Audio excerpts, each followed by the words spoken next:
ne se vante point, il ne s'enfle point d'orgueil. Il ne fait rien de malhonnête, il ne cherche point son intérêt, il ne s'irrite point, il ne soupçonne point le mal. Je suggère qu'on arrête là. Parce qu'hier, on a tout lu, puis on a juste fait le 4.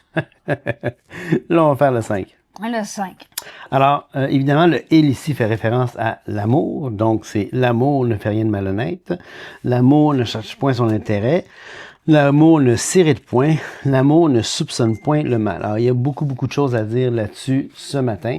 Donc, commençons déjà par l'amour ne fait rien de malhonnête. C'est intéressant parce que l'amour, on va le voir un peu plus loin, l'amour se réjouit de la vérité. Et donc, conséquemment, puisque l'amour se réjouit de la vérité, bien évidemment qu'il ne va pas rien faire de malhonnête. Il ne peut pas le faire puisqu'il va se réjouir de la vérité. Et là, c'est important de voir que dans le contexte, Patrice, on a vu que dans 1 Corinthiens 12, on se rappelle que, or, à chacun, la manifestation de l'Esprit est donnée pour l'utilité commune. On avait vu qu'un seul et même esprit opère toutes ces choses, les distribuant à chacun en particulier comme il veut, donc les choses spirituelles, les dons spirituels. Et on avait vu ensuite que Paul amène toute l'idée qu'on est placé, chacun des membres dans le corps comme il a voulu. On est là avec chacun un rôle pour édifier. On est tous membres les uns les autres. Et là, on arrive au 31 aspirés aux dons les meilleurs. Et je vais encore vous montrer une voie par excellence. Et là, c'est l'amour. Donc, quand l'amour fait rien de malhonnête, ben la malhonnêteté, c'est détourné, déjà en partant. C'est que si tu vises quelque chose de malhonnête, tu veux passer par un chemin détourné, nécessairement, c'est pas pour édifier l'autre. C'est pas utile. C'est pas agir avec bonté. C'est pas être... comme on a vu, là, c'est pas plein de bonté, justement, là. Il ne fait rien de malhonnête. Et là, c'est intéressant parce que dans la référence qui est en lien, j'aime ça aller voir des fois les petites références qui sont mises en... Oui, t'es parti en bonne pour ça. Moi, je le fais pas assez souvent. Mais c'est intéressant parce que, en fait, j'y vois quand je reconnais la référence souvent. Hein, c'est que je sais le texte, puis là, je me dis, oh, c'est intéressant qu'il y ait ce pont-là qui est fait. Désolé, j'ai essayé de mettre pas de son, puis là, c'est les sons sonnent pareil. Fait que là, je vais mettre résoudre les interruptions. Bon, ok, désolé. Donc, je disais donc que le verset qui est mis en parallèle avec l'amour ne fait rien de malhonnête, c'est Philippiens 4.8. Le Philippiens 4.8 qui est un magnifique passage, là, un passage qu'on devrait placarder les murs. Là. Au reste, frères, que tout ce qui est vrai, tout ce qui est honorable, tout ce qui est juste, tout ce qui est pur, tout ce qui est aimable, tout ce qui mérite l'approbation, ce qui est vertueux et digne de louange, soit l'objet de vos pensées. Ce que vous avez appris, reçu, entendu, et ce que vous avez vu en moi, pratiquez-le, et le Dieu de paix sera avec vous. Et là, il y a cette image-là que tout ce qui est vrai. Et le contraste avec, justement, l'amour ne fait rien de malhonnête. Et c'est important parce que l'amour cherche pas à tromper l'autre. Et ça, et oubliez pas que dans tout ce qu'on lit là, oubliez pas que faut faire le lien avec un Jean 4.8 puis un Jean 4.16 qui est Dieu est amour. Hein? Et il faut bien comprendre que quand il est écrit que Dieu est amour, il faut comprendre que Dieu est à la position du sujet, le verbe être, et amour est à la position de l'attribut du sujet, puis c'est un nominatif, c'est un substantif. Donc c'est Dieu qui est amour, c'est pas l'amour qui est Dieu. Hein? Il faut pas inverser le sujet et l'attribut du sujet dans cette phrase-là. Alors, Dieu est amour. Donc, Dieu, parce qu'il est l'amour, ne fait rien de malhonnête. Et ça, c'est important. Oui, d'ailleurs, dans Éphésiens, Patrice, ça dit, voici donc, Éphésiens 4.17, voici donc ce que je dis et ce que je déclare dans le Seigneur, vous ne devez plus marcher comme les païens qui marchent selon la vanité de leurs pensées. Et là, je vais avancer là, dans le texte pour vous rendre au verset 20. Mais vous, ce n'est pas ainsi que vous avez appris Christ. Et là, bon, si du moins vous l'avez entendu, c'est conformément à la vérité qui est en Jésus, c'est en lui que vous avez été instruit à vous dépouiller par rapport à votre vie passée du vieil homme qui se corrompt par les convoitises trompeuses. Donc, il y a cette idée-là que nourrir le mensonge, se nourrir de convoitises qui sont trompeuses, ça nourrit le vieil homme. Exactement. Et se revêtir l'homme nouveau, créé selon Dieu pour une justice et une sainteté que produit la vérité. Répète ça. Et à revêtir l'homme nouveau, créé selon Dieu dans une justice et une sainteté Que produit la vérité. C'est pourquoi renoncer au mensonge et que chacun de vous parle selon la vérité à son prochain. Car, écoutez bien, le lien avec ce qu'on a vu dans 1 Corinthiens, là, car nous sommes membres les uns des autres. Dans l'idée qu'on est un seul corps, dans l'idée, Patrice, qu'on est membres les uns les autres, si j'agis avec malhonnêteté envers un membre du corps, je me nuis à moi-même, puisque si un membre souffre, tout le corps souffre. Exact. Il y a cette image-là qui est... Et c'est très, comment je peux dire ça? On pourrait avoir l'impression que c'est très abstrait, hein? Mais ça ne l'est pas. Il faut penser que le texte qui est là, c'est pas une poésie seulement, c'est pas un super beau texte, là. C'est une voix par excellence. C'est quelque chose qui doit... Patrice, comment je peux dire ça, doit diriger, qui doit être une lumière sur notre sentier. Et c'est puissant de dire à quel point la vérité a un impact. C'est pourquoi renoncer au mensonge.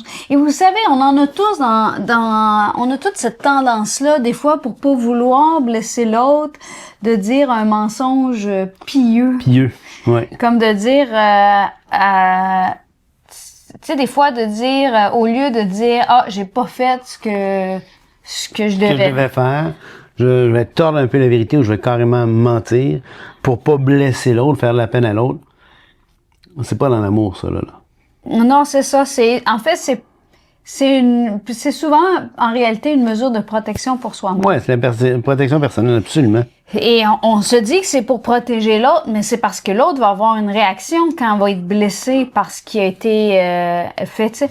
Et ça me fait penser, mais là, si c'est dans l'amour, là, avec l'autre, on peut recevoir. C'est pour ça que c'est pardonnez-vous réciproquement. Ouais. Parce qu'il y aura pas cette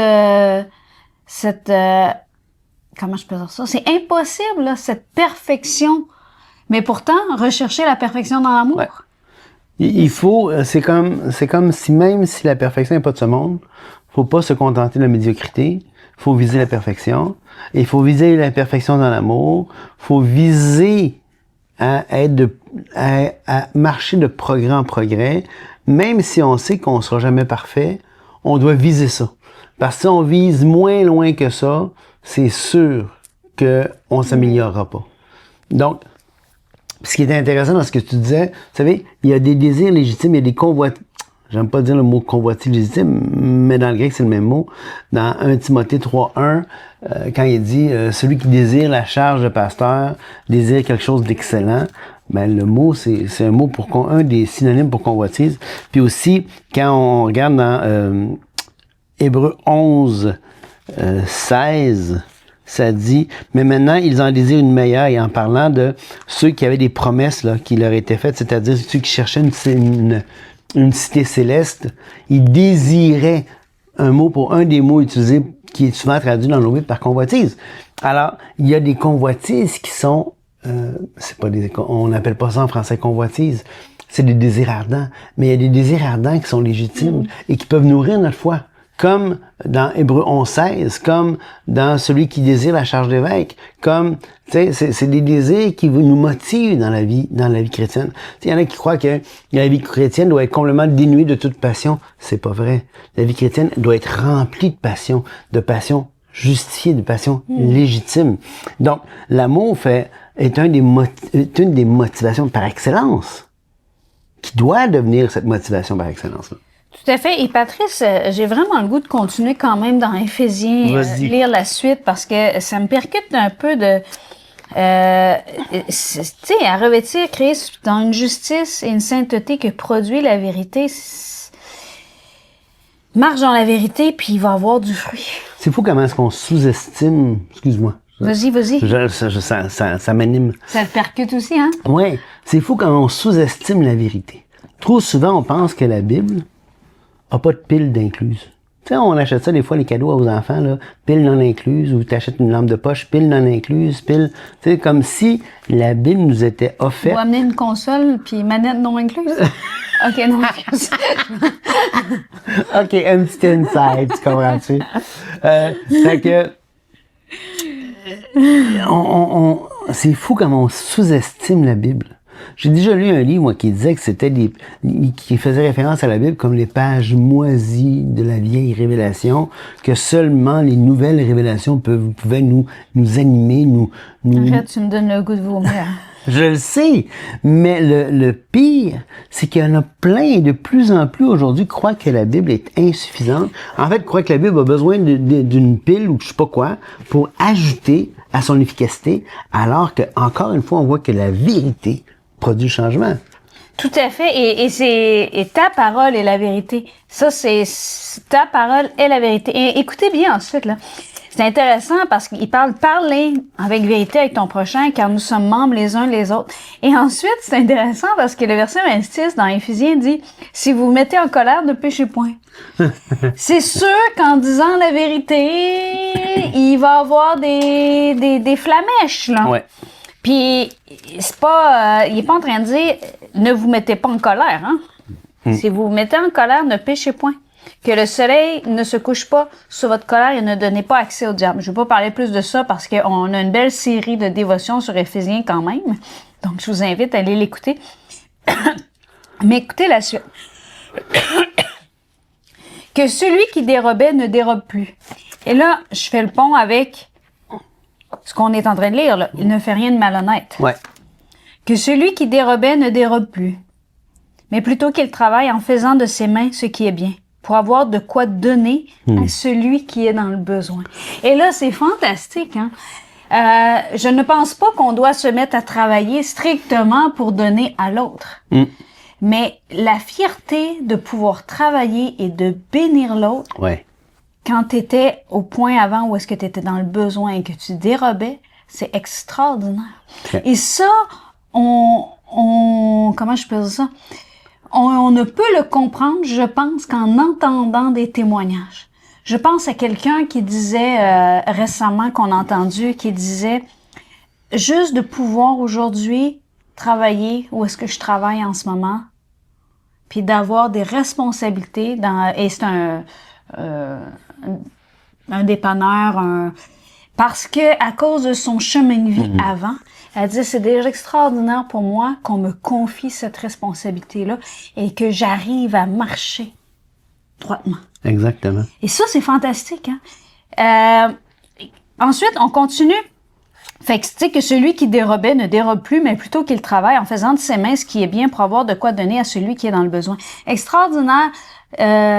Si tu marches avec Christ, Dieu, et que tu décides de mettre de côté, de revêtir la vérité, ça veut pas dire que quelqu'un qui ne peut pas faire ça sans Christ, là. Il y a des gens qui vont prendre des bonnes décisions. Très bien, absolument. Mais la portée éternelle ne se trouve qu'en Christ. Exactement.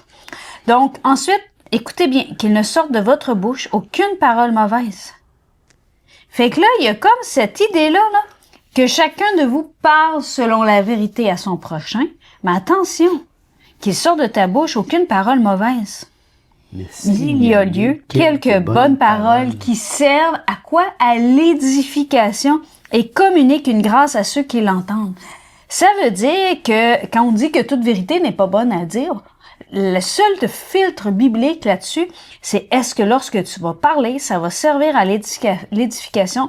Est-ce que ça va communiquer une grâce à ceux qui l'entendent? Exactement. Ça, c'est le filtre à savoir toute vérité n'est pas bonne à dire.